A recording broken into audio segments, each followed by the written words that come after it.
यहाँ पर नेहा शनि जो वृष राशि है, सबसे पहली बात तो यह है कि ये वो राशि है जिनके लिए शनि बहुत ज़्यादा महादशा में नहीं आते। जी।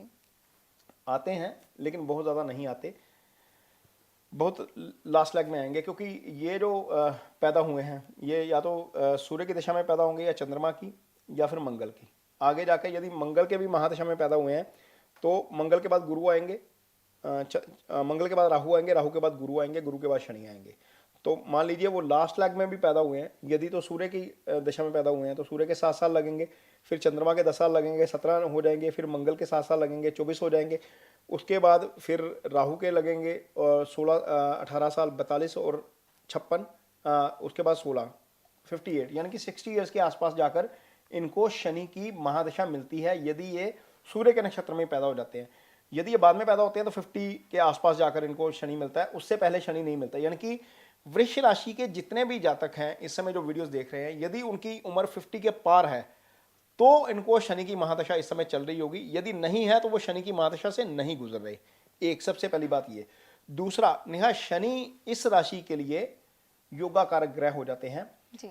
ये राशि शुक्र की राशि है, शुक्र और शनि आपस में मित्र भाव रखते हैं, और शनि की एक राशि मकर देखिए वो पड़ी है भाग्यस्थान में, ये कुंडली का सबसे शुभ भाव होता है, त्रिकोण का भाव। और दूसरी राशि जो कुंभ है, जहां पर इस समय शनि का गोचर हो रहा है, वो पड़ी है आपकी कर्म स्थान के ऊपर। कर्म के कारक ग्रह शनि होते हैं, लेकिन दशम के स्थिर कारक ग्रह बुध होते हैं जी। तो शनि और बुध भी आपस में मित्र हैं बाय द वे। तो शनि जो वृष राशि है उसके लिए योगा कारक ग्रह होते हैं, उसको इस राशि के जातकों को शनि का अच्छा फल मिलता है। यदि आपका जन्म मान लीजिए सूर्य की बजाय चंद्र की दशा में हुआ है या मंगल की दशा में हुआ है आगे जाकर, तो आपको लाइफ के करियर के पीक में शनि आ जाएंगे, 30-32 साल के बाद ही आपको शनि आ जाएंगे। तो जब उस पीक से आप गुजरते हैं तो वहां पर शनि आपको बहुत अच्छा फल करते हैं। इस राशि के लिए नेहा शनि बहुत इंपॉर्टेंट होते हैं जी। यदि यहां पर आपकी कुंडली में शनि कमजोर हो जाए तो आपको उसका करियर के जो पीक ईयर्स होते हैं नेहा, क्योंकि 19 साल रहना है इस ग्रह ने, और यदि 19 साल शनि आपका गलत प्लेसमेंट में पड़ा हुआ है, पाप प्रभाव में पड़ा हुआ है, तो आपको करियर में उठने नहीं देता। तो वृष राशि के जातकों के लिए शनि योगा कारक ग्रह है, आपका कर्म आपका भाग्य शनि से ही निर्धारित होगा। तो निश्चित तौर पर आपको वैसे भी शनि का जो पूजन करते रहना चाहिए, क्योंकि भाग्य का स्वामी है। हाँ, ग्रह का स्टोन तब तक नहीं पहनना चाहिए जब तक वो अच्छे घरों में ना पड़ा हो। यदि अष्टम में पड़ा है या 12वें में पड़ा है तो शनि का स्टोन मत पहनिए, छठे में पड़ा है तो ना पहनिए, खराब कर देगा। कुछ लोग पहन लेते हैं, पहना दिए जाते हैं, बेचने के लिए पहना दिए जाते हैं कि भाग्य का स्वामी ग्रह है, इसका स्टोन पहन लीजिए, आपका भाग्य चमक उठेगा, लेकिन हो कई बार उल्टा जाता है। यहाँ मैंने एक चार्ट देखा 4 दिन पहले ही, एक मेरे क्लाइंट थे, उन्होंने शनि का स्टोन पहना हुआ था नीलम जी। और दशा नहीं चल रही थी, दशा राहु की थी। तो मैंने उन्हें बोला कि आपने ये जो स्टोन पहना हुआ है ये आप उतार दीजिए। तो कह रहे मैंने तो पहना हुआ, मुझे इसका इल इफेक्ट कोई नहीं आया। मैंने कहा आप उतार के देखिए, आपको निश्चित तौर पर आएगा। मैं आपको बता रहा हूँ, आपको फिजिकली नहीं लग रहा, लेकिन ये आपको सुस्त कर देगा। जब मैंने उन्हें ये शब्द यूज़ किया कि ये आपको सुस्त कर देगा, तो उन्होंने बोला कि मेरा तो काम करने का दिल ही नहीं करता, मैं 4 घंटे दिन में काम करता हूँ, 20 घंटे में तफरी मारता हूँ या मैं सो जाता हूँ या कुछ है। तो मैंने उनको बोला उतार दीजिए। 4 दिन बाद मेरे को उनका फ़ोन आया, कहते बॉडी एक्टिव हो गई, वो बोझ था मेरे ऊपर, पता नहीं वो उतर गया। तो ये असर होता है प्लैनेट का, स्टोन का। कई बार गलत स्टोन डाल दिया जाता है, वो नुकसान कर जाता है। तो खैर यहाँ पर शनि का हम गोचर की बात कर रहे हैं नेहा जी। तो दशम भाव से शनि का गोचर हम न्यूट्रल मान के चलेंगे, यहाँ पर अशुभ नहीं कहेंगे, शुभ भी नहीं कहेंगे। शनि का गोचर शुभ जो होता है वो 3 से 11 में होता है। ढैया चलती है, शनि चौथे भाव में हो, अष्टम में हो, या आपके दूसरे या 12वें चल रहे हो, तो आपका जो है वो 7.5 चलती है। यानी कि 5 घर ऐसे होते हैं जहाँ पर शनि ढैया या 7.5 में होते हैं। 3 घर ऐसे होते हैं जहाँ पर शनि का गोचर शुभ होता है। 4 घर हम न्यूट्रल मान के चल सकते हैं। वो डिपेंड करेगा कि आपकी कुंडली में अष्टक वर्गा में शनि जो है वो कुंभ राशि में कितने मार्क्स दे रहा है। यदि वो मार्क्स अच्छे होंगे तो आपका गोचर शुभ रहेगा, यदि वो मार्क्स खराब हैं तो आपको स्ट्रगल करवाएगा, क्योंकि शनि का काम है स्ट्रगल करवाना। तो यहाँ पर शनि क्या करेगा, 10वें भाव में जहाँ पर शनि बैठा है उस भाव के फल अच्छे कर जाएगा। तो कर्म स्थान में बैठा है तो कर्म स्थान के फल अच्छे करेगा निश्चित तौर पर। यहाँ पर कई लोगों को शनि की महादशा चल रही होगी नेहा जी। तो वो फल अच्छे करके जाएगा निश्चित तौर पर। आपको आपकी जॉब यदि है, आप जॉब कर रहे हैं, तो वहाँ पर आपकी रेपुटेशन में वृद्धि करेगा, क्योंकि ये वृद्धि करवा के ही जाएगा। स्लो करता है शनि, लेकिन वो आपको करवाता जरूर है।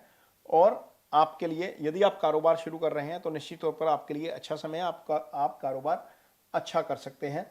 और यदि आप विदेश से जुड़ा कोई काम कर रहे हैं तो विदेश से जुड़े काम में निश्चित तौर पर ये आपकी हेल्प ज़रूर करेगा यहाँ पर। और यदि आपका काम कुछ इस तरह का है जो सैटर्न से ही संबंधित है, कुछ लेबर की मैनेजमेंट का काम है, कुछ क्रूड ऑयल का काम है, कुछ लोहे से जुड़ा हुआ काम है, कुछ मेटल से जुड़ा हुआ काम है, तो वहाँ पर चीज़ें आपके लिए बहुत अच्छी हो जाएंगी। ये शनि का प्रभाव दशम भाव में आपको करेगा। ये आपके फादर के लिए भी अच्छा है, ये आपके कर्म के लिए भी अच्छा है, ये आपके बिजनेस कारोबार सारी चीज़ों के लिए अच्छा है। यहाँ पर शनि जो है वो आपको अच्छा फल करेंगे। लेकिन एक चीज़ नोट करिए नेहा, ये जो राशि है इसके लिए केंद्रीय प्रभाव नेगेटिव हो गया। केंद्रीय प्रभाव ये होता है, ये जो कुंडली होती है ये केंद्र होता है, यहाँ पर कोई ग्रह पॉजिटिव असर नहीं दे रहा, तो शनि का प्रभाव केंद्र में रहेगा।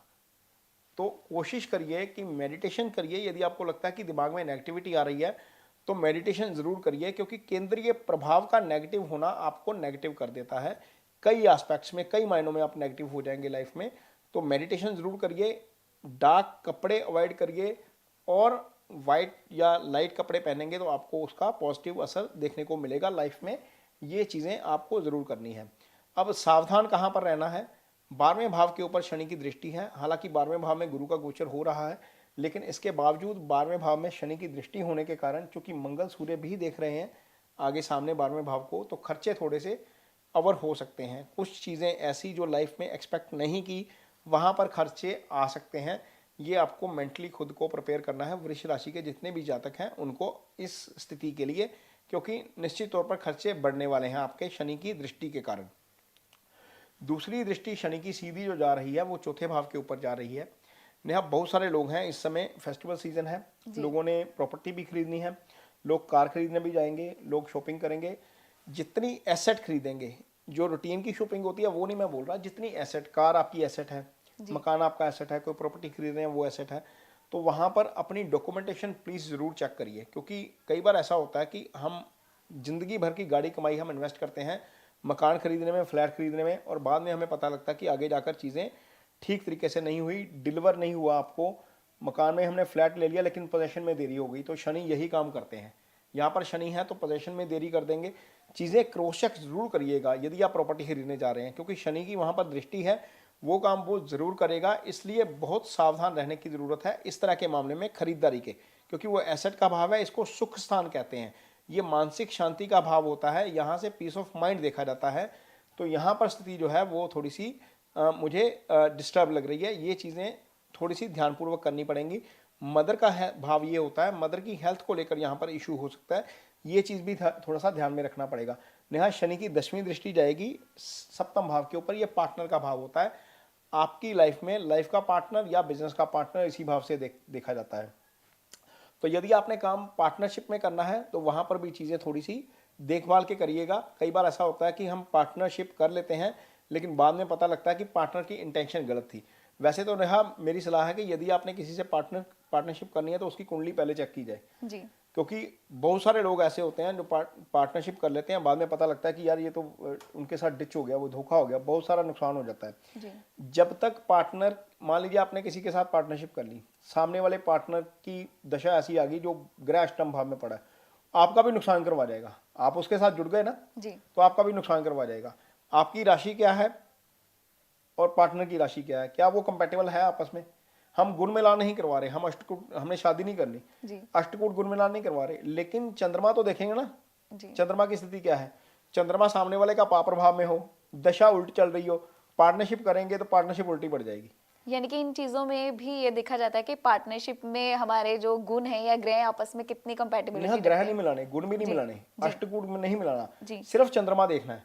चंद्रमा यदि आपके पार्टनर का गुरु के प्रभाव में है तो वो बंदा धोखा नहीं करेगा जी। यदि वो गुरु के साथ है, उसका सूर्य का गुरु के प्रभाव में है तो वो धोखा नहीं करेगा। यदि उसका चंद्रमा ही पाप प्रभाव में है, लगन पाप प्रभाव में है, 6-8 में बैठा हुआ है चंद्रमा के साथ, तो अपना पहले फायदा सोचेगा, बाद में आपका सोचेगा। यदि उसकी दशा अष्टम की आ रही है या दशा छठे की आ रही है तो लिटिगेशन उस पर आएगी, फंस आप जाएंगे। तो ये जब आप पार्टनरशिप करते हैं किसी भी तरह की बिजनेस में, तो ये दो चीजें जरूर देखनी चाहिए किसी को भी। अष्टकूट लोग क्या करते हैं, नेहा आजकल क्या ट्रेंड चल पड़ा है, भाई साहब पार्टनरशिप करनी है, एस्ट्रोलॉजर कुंडली बनानी शुरू कर देते हैं। अष्टकूट, शादी नहीं कर रहे भाई, जी हमने सिर्फ चंद्रमा देखना है, सामने वाले का चंद्रमा क्या है, सामने वाले की कमिंग दशा क्या है। मान ले पार्टनरशिप आपने कर ली, 2 साल बाद बंदे की दशा आ गई उल्टी, वो बंदा डूब गया, आप भी डूब जाओगे। तो वो चीज़ें पार्टनरशिप करते वक्त भी ध्यान रखना है, पार्टनरशिप देख के करनी है। और ये चीज़ शनि के प्रभाव के कारण है, यहाँ पर आप जरूर इस चीज़ का ध्यान रखिए। पार्टनर की हेल्थ का भी ध्यान रखिए, क्योंकि पार्टनर की हेल्थ के ऊपर भी शनि का प्रभाव रहेगा। हालांकि नेहा जब एक इकलौता ग्रह, पाप ग्रह प्रभावित करता है तो बहुत सारी चीज़ें गड़बड़ नहीं होती, लेकिन जब एक से ज़्यादा पाप ग्रह किसी भाव को देखना शुरू करते हैं तो उस भाव के रिजल्ट बिगड़ते हैं। जैसे यहाँ पर मैं बोल रहा हूँ, सूर्य यहाँ पर आ जाएंगे 15 को, जी सूर्य यहाँ पर आ गए, शनि का प्रभाव इसके ऊपर पड़ गया, सूर्य शनि वैसे ही दुश्मन, तो ये ग्रह जो, ये भाव जो है 2 पाप ग्रहों से पीड़ित हो जाएगा। पीछे पीछे मंगल भी आ जाएंगे 4 दिसंबर के आसपास। अब सूर्य मंगल यहाँ पर, शनि की दृष्टि, तो यहाँ पर पार्टनर के साथ, पार्टनर की हेल्थ को लेकर इशू हो सकता है। लाइफ पार्टनर की मैं ज़्यादा बात कर रहा हूँ, क्योंकि बिजनेस पार्टनरशिप तो बिजनेस पार्टनर तो बहुत कम लोगों के होते हैं, लाइफ पार्टनर तो सबका होता है। सबका होता तो है जी। यहाँ पर पार्टनर की हेल्थ को लेकर नेहा थोड़ा सा इशू हो सकता है। बाकी वृष राशि है आपके लिए, शनि योगा का रखा है, शनिदेव के मंदिर जरूर जाइए शनिवार के दिन, तिल अर्पित करिए, तेल अर्पित करिए, उड़द की दाल अर्पित करिए, श्रद्धा का भाव रखिए, पीपल की पूजा कीजिए, शनि का फल आपको बहुत अच्छा मिलेगा। गोचर में शनि डिस्टर्ब नहीं करेगा ज़्यादा, लेकिन 2-3 चीज़ें जो मैंने आपको बताई हैं, जैसे पार्टनर का भाव है, या आपका प्रॉपर्टी की खरीद है, या फिर आपका ओवर एक्सपेंसेस वाला इशू है, वो आपको टैकल करना पड़ेगा। वो हो सकता है लाइफ में, वो थोड़ा सा आपको ध्यान रखना पड़ेगा। और पॉजिटिव रहिए, क्योंकि केंद्रीय प्रभाव नेगेटिव है, आगे जाकर और ज़्यादा नेगेटिव हो जाएगा जब सूर्य मंगल यहाँ पर आ जाएंगे, क्योंकि यहाँ पर पॉजिटिव ग्रह की सपोर्ट नहीं है नेहा। शुक्र यहाँ पर पड़े हुए हैं, ठीक है, वो पॉजिटिव कर नहीं रहे। बुध यहाँ पर है, पाप ग्रह के साथ पापी हो गए, यहाँ पर भी आगे आएंगे तो पाप ग्रह के साथ पापी हो जाएंगे। ये दोनों वैसे ही 2 महीने बाद आगे निकल जाएंगे, केंद्र में तो आएंगे नहीं, बहुत कम आएंगे। तो ये शनि यहीं पर रहेंगे, गुरु अगले 1 साल यहीं पर है, तो ये प्रभाव 6 महीने, सॉरी 30 अप्रैल तक रहेंगे। तो ये जो प्रभाव है ये नेगेटिव रहेगा। मेडिटेशन आपको मस्ट है, आपको जरूर करनी चाहिए।